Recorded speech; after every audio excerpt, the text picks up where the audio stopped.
নিজের এবং পরিবারের ভাগ্য বদলাতে প্রবাসে প্রতি বছর পাড়ি জমান অসংখ্য বাংলাদেশি। এই কঠিন পথে কখনো স্বজাতি আবার কখনো ভিনদেশির রোষানলে পড়তে হয় এসব অসহায় মানুষদের। তেমনই এক করুণ দৃশ্য দেখা যাচ্ছে দক্ষিণ এশিয়ার পর্যটন নির্ভর দেশ মালদ্বীপে। নতুন কর্মসংস্থানের উদ্দেশ্যে দেশটিতে পাড়ি জমানো বিপুল সংখ্যক বাংলাদেশি যুবক এখন ভিসা জটিলতায় পড়ে চরম ভোগান্তি ও বেকারত্বের শিকার হচ্ছেন। মিথ্যে প্রলোভন আর মালিকানা ভিসার নাম করে ফ্রি ভিসার মাধ্যমে এই অসহায় যুবকদের সরলতার সুযোগ নিয়েছে প্রতারক চক্র।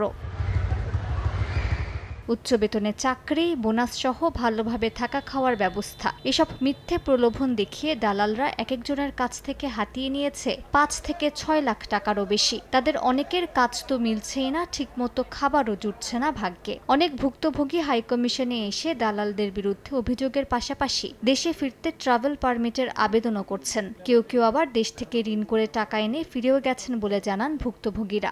ডিএম ইন্টারন্যাশনাল ট্রাভেল এজেন্সির মাধ্যমে আমার থেকে 6,50,500 টাকা নিছে।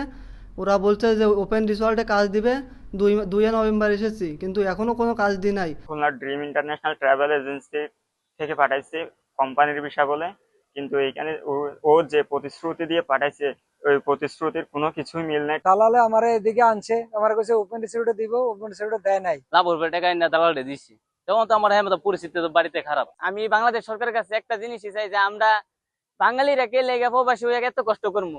মালদ্বীপে নতুন কর্মসংস্থানের জন্য বাংলাদেশ সরকার কর্তৃক নির্ধারিত অভিবাসন ব্যয় প্রায় 1,20,000 টাকা। এজন্য কাজের ভিসায় মালদ্বীপ যেতে আগ্রহী বাংলাদেশিদের এই ব্যয়ের অতিরিক্ত কোনো অর্থ না দেওয়ার অনুরোধ করেন দেশটিতে নিযুক্ত বাংলাদেশ হাই কমিশন।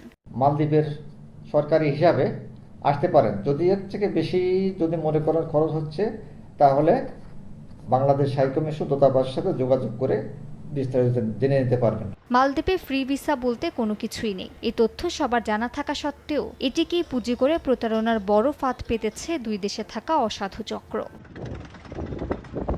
সময় সংবাদ, মালদ্বীপ।